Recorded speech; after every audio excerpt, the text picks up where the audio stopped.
euh, vous étiez nombreux à l'attendre. J'ai du mal à me réveiller ce matin. Vous étiez nombreux à l'attendre. Elle est revenue, Ulrike Reichner. Alors, comme vous le voyez, à Paris, il neige, vous ne le voyez pas, mais vous voyez du soleil derrière elle. Donc, ça veut dire qu'il fait un meilleur temps à Vienne qu'à Paris et en France d'ailleurs, dans l'ouest de la France, toute la côte, toute la façade ouest est exposée à la tempête et à la neige. Comment ça va, Ulrike? Moi, je vais bien, mais il y a beaucoup à raconter, bien sûr, en ce qui concerne l'Empire de l'Habsbourg. Bon. Mais en fait, je rappelle quand même, puisque récemment je suis passé à la cathédrale, évidemment je n'ai pas retrouvé son nom, Saint-Bavon de mémoire à Gand, et c'est là qu'a été baptisé Charles Quint, ou le fils de Charles Quint. Donc il faut rappeler que aujourd'hui la capitale de l'Europe c'est Bruxelles, c'était Mhm, aussi la capitale de l'empire de l'empire de Charles Quint, la capitale de tous ces gens. Voilà. Donc en réalité tu pourrais aussi suivre les affaires européennes de près. Et d'ailleurs on va parler un peu d'Europe puisque oui. il y a un fourmillement, il y a un hiatus. Alors, miraculeusement, Ursula von der Leyen est parvenue à faire valider par le Parlement européen sa commission. Ça date Mhm, d'hier. Il y avait quand même beaucoup de débats sur la nomination des commissaires et spécialement des vice-présidents de la commission. Et en fait, on sent une incertitude sur la ligne de conduite, notamment sur la place de l'écologie et de l'énergie dans le programme de la nouvelle commission. Alors, en partie à cause de vous, les Habsbourgeois, qui nous avez imposé un prix élevé de l'électricité et qui avait une stratégie en matière de gaz que j'ai du mal à comprendre. Est-ce que tu peux nous redire, tu as fait un article là-dessus, mais est-ce que tu peux nous redire ce que l'Autriche a décidé ou ce que Gazprom a décidé en matière de gaz naturel livré à l'Autriche? oui, oui, c'était une histoire très importante pour l'Autriche parce il faut constater. Oups! Oui, ma caméra tombe. Ah, tu C'est la vois, neige. maintenant C'est tu la neige. bouges. Moi, je bouge pas, presque pas. Non, Alors, écoute, ouais. le gaz naturel pour l'Autriche, c'est essentiel en ce qui concerne l'approvisionnement avec l'énergie, parce que je pense il y a 50, 50 ans maintenant et on a des livraisons de la Russie. Ça a toujours, ça s'est toujours très bien passé avec la Russie. Et bien sûr, il y avait ces nouvelles contrats de 2018 entre l'Autriche et le Gazprom. Et bien sûr, il y avait ce jugement de tribunal arbitraire, ce Arbitral. 200 arbitral, oui. Euh, et il y avait ces 230 millions de dommages et intérêts. Et c'était pour ça que l'OMV, c'est le grand fournisseur d'énergie en Autriche, a décidé de stopper le paiement. Et je pense que c'était samedi, le Gazprom a limité les livraisons, pas stoppé, mais limité. Pourquoi? Parce qu'il faut comprendre qu'il y a cette grande conduite de gaz à travers l'Ukraine et la Slovaquie pour fournir non seulement l'Autriche, mais aussi la Slovaquie, l'Hongrie, je pense aussi un tout petit peu pour la Slovénie. Mais la grande discussion à ce moment-là, ce sont bien sûr les prix d'énergie. Les experts, par exemple, ils disent que les prix d'énergie continuent d'augmenter en raison de la hausse des tarifs de réseau, mais aussi à cause de la taxe carbone. Parce que les prix pour la taxe carbone augmentent aussi de 45 euros par tonne à 55 euros par tonne l'année prochaine. C'est la même chose en Allemagne. Et pour nous, c'est essentiel pour notre économie, mais aussi pour les ménages privés. C'est essentiel parce que... L'approvisionnement en gaz est essentiel. pardon? L'approvisionnement en gaz est essentiel. C'est ça, exactement, parce qu'il y a beaucoup de ménages en Autriche qui ont un approvisionnement de gaz, mais pour l'industrie, c'est essentiel. C'est essentiel. Les prix à ce moment sont bien subventionnés parce que l'État, le gouvernement a décidé de subventionner les prix non seulement de l'électricité mais aussi du gaz à cause de la crise d'énergie. Mais ça va s'arrêter maintenant parce qu'il manque d'argent. Alors, explique-nous pourquoi. Alors, tu m'as mis en haut-parleur, donc on entend le raisonnement, l'écho. Explique-nous pourquoi l'Autriche a décidé de ne plus payer le gaz russe. Pourquoi, à un moment donné, ça s'est arrêté, ces paiements? C'est pas difficile à expliquer parce qu'il y a cette décision au niveau de Bruxelles de arrêter presque toutes les livraisons du gaz de la Russie. Hein. C'est une partie de cette raison des sanctions. Et pour l'Autriche, c'était difficile parce que, comme j'ai dit, on est dépendant du gaz et c'est pas assez facile de trouver d'autres sources et d'autres solutions pour ça.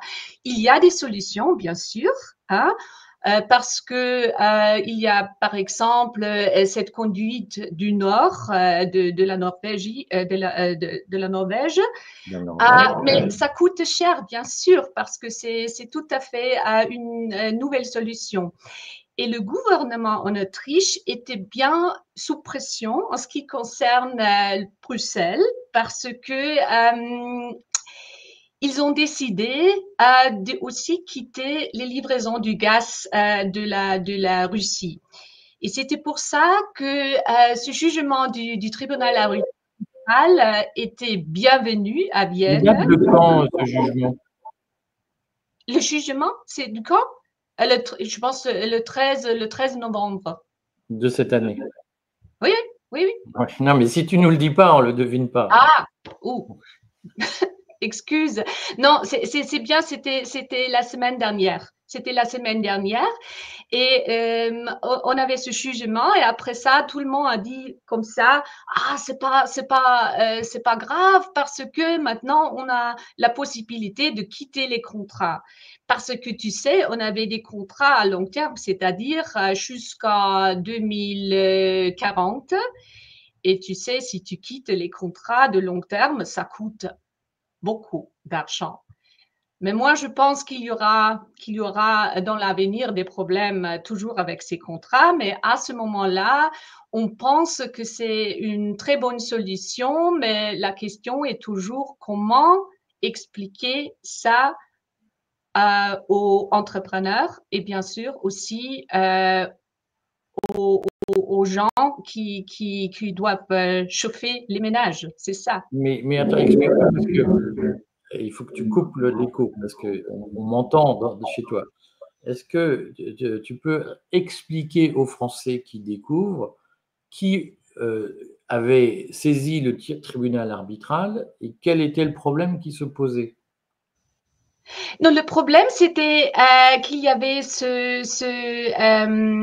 comment dire, l'OMV voulait une décision de ce tribunal arbitral en ce qui concerne les contrats, parce qu'il y avait apparemment des problèmes avec des livraisons de gaz en 2022 à travers l'Allemagne. Il faut dire, je connais pas de détails parce que les nouvelles de presse étaient bien courtes. C'était justement il y a ce jugement, ce sont 230 millions de dommages et entrées et c'est pour ça que l'OMV va arrêter les paiements maintenant.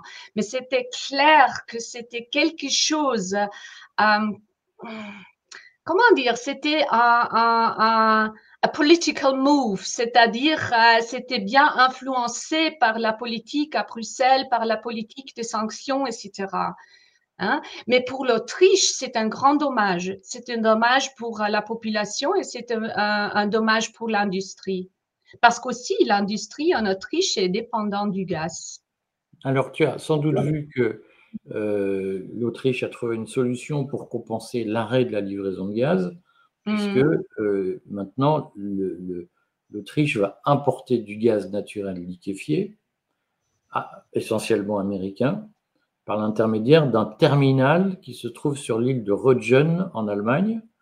Et l'Allemagne s'est dotée d'un arsenal juridique pour accélérer la construction de terminaux d'accueil pour le gaz naturel liquéfié. Est-ce que ça signifie que l'Autriche va être plus dépendante de l'Allemagne qu'elle ne l'était déjà? Est-ce que la dépendance de l'Autriche vis-à-vis de l'Allemagne va augmenter? Mais oui, en ce qui concerne les livraisons du gaz, bien sûr. Parce que maintenant, c'est un grand débat, c'est bien un débat technique, mais tu comprends, il y a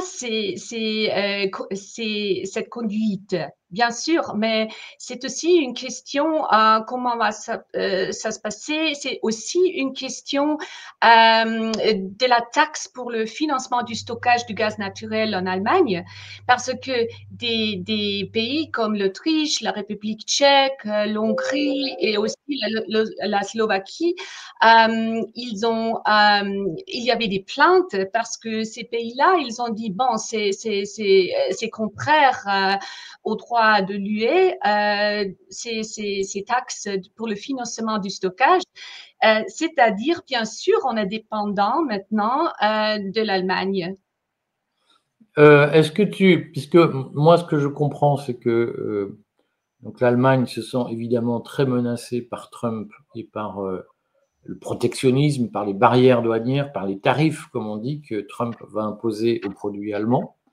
Et j'ai compris que l'Union européenne, et en particulier l'Allemagne, qui a une industrie, puisque Trump a dit qu'il voulait supprimer les usines allemandes, en tout cas les faire fermer, j'ai compris que l'Allemagne poussait beaucoup l'Union européenne à négocier avec Trump. On vous achète plus de gaz naturel liquéfié américain, et donc on coupe complètement l'approvisionnement venant de Russie. Et en échange, vous êtes gentil sur le protectionnisme et vous n'êtes pas trop dur. Est-ce que cette position allemande est une position qui va se faire au détriment, selon toi, de son hinterland, comme on dit? Je crois qu'il y a un mot allemand différent, mais et notamment, est-ce que l'Autriche va être finalement la victime de la position européenne très influencée par l'Allemagne? Oui, premièrement, je pense qu'il y a à Bruxelles pas de chemin autonome de l'Autriche en ce qui concerne l'énergie. Hein, c'est ridicule. On est trop petit, on est trop faible. En ce qui concerne Trump et l'économie en Allemagne et en Autriche, il faut distinguer parce que, bien sûr, en ce qui concerne la politique et les médias dans les pays germanophones, il y a une grande panique à ce moment-là parce que tout le monde parle des douanes plus élevées sur les importations, de la nouvelle politique chinoise, des doutes sur les changements climatiques, l'immigration, etc. Mais il faut savoir que il y a bien sûr des nombreuses filiales, il y a des patrons des nombreuses filiales américaines d'entreprises allemandes qui sont en revanche très sereins parce qu'ils disent ils s'attendent maintenant à une baisse des impôts, à moins de réglementation, à une économie en plein essor. C'est une partie de l'économie en Allemagne. L'autre partie, ce sont des entreprises, on a déjà parlé de ça, comment dire en français, ce sont les petites entreprises. Les PME, le Mittelstand. Hein? Alors, d'autre part, il y a des entreprises qui n'ont pas des sites de production aux États-Unis, mais qui fabriquent en Europe. Et ces entreprises remplissent leur stock aux États-Unis avant que les droits de douane ne s'appliquent. Et d'autres entreprises envisagent d'acheter des sites de production aux États-Unis afin d'éviter des éventuels droits de douane. C'est-à-dire, il faut distinguer entre la panique dans les médias et dans la politique et la situation dans l'économie. C'est pour ça que je pense que c'est pas assez simple de dire, ah bon, pour la politique, c'est toujours simple de promettre quelque chose. Mais je pense que c'est pas assez simple de dire, bon, on va négocier avec Trump, on va acheter du gaz liquide en Amérique et en revanche, pour nos impôts, pour nos douanes, ça serait pas assez grave. Je pense que c'est pas le chemin. C'est pas le chemin parce il faut toujours voir qu'il y a plusieurs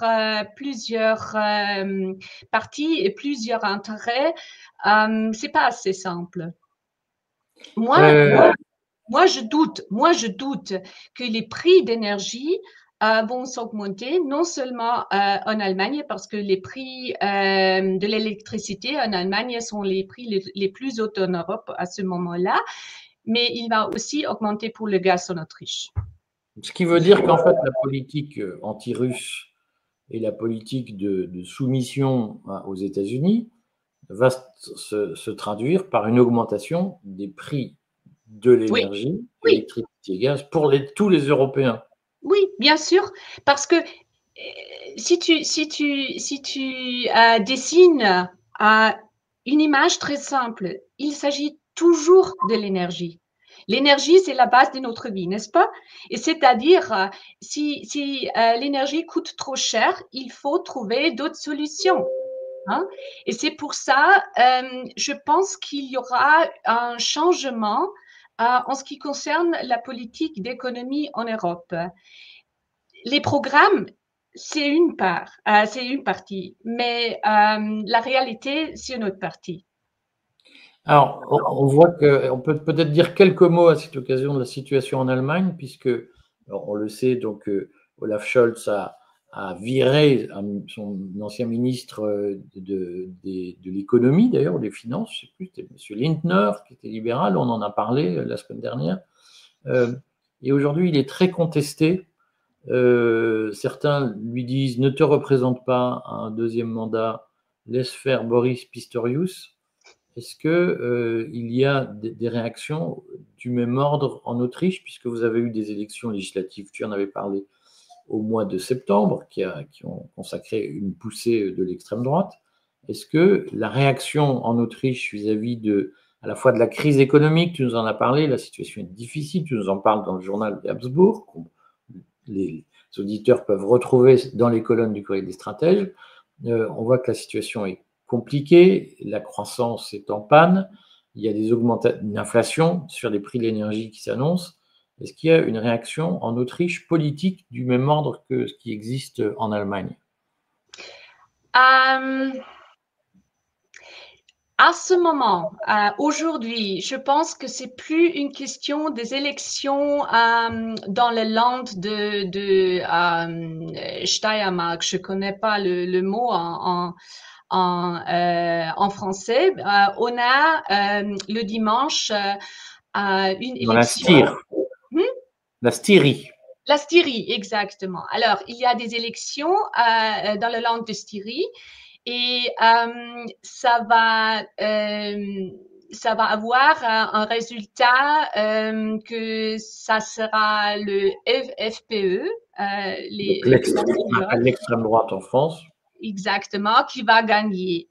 C'est-à-dire, tout le monde attend ici qu'il y aura peut-être un changement après ces élections en ce qui concerne les négociations au niveau fédéral.